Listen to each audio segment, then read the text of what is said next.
While this was happening in the inanimate realm, there was something in the domain of life that was leveraging all this to make the successive generations as sophisticated as possible. What was that? Here's where the focus shifts to carbon.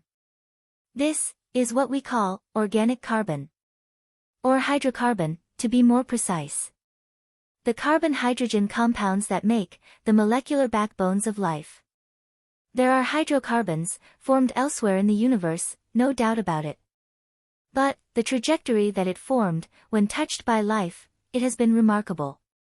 When they first came into being, the Earth was fuming with so much carbon in the air.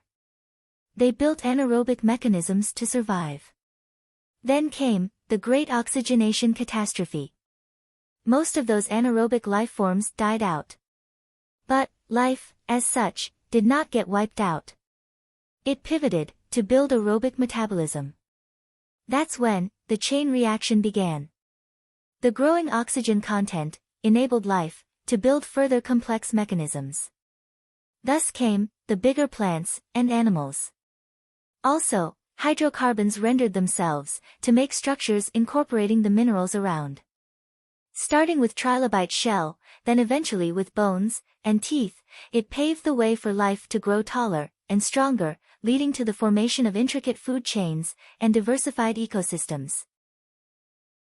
And the impact did not end just with their lifetime.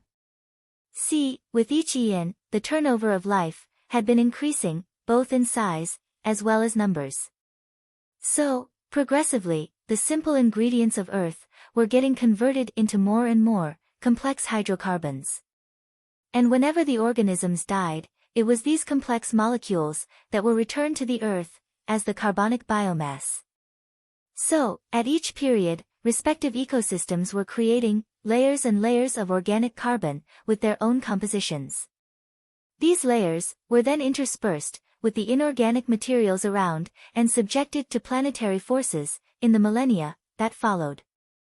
So, what otherwise would have remained as just igneous rocks and eroded by forces of time were converted into a plethora of valuable materials because of the biomass of life, and they cover around 70% of Earth's crust today.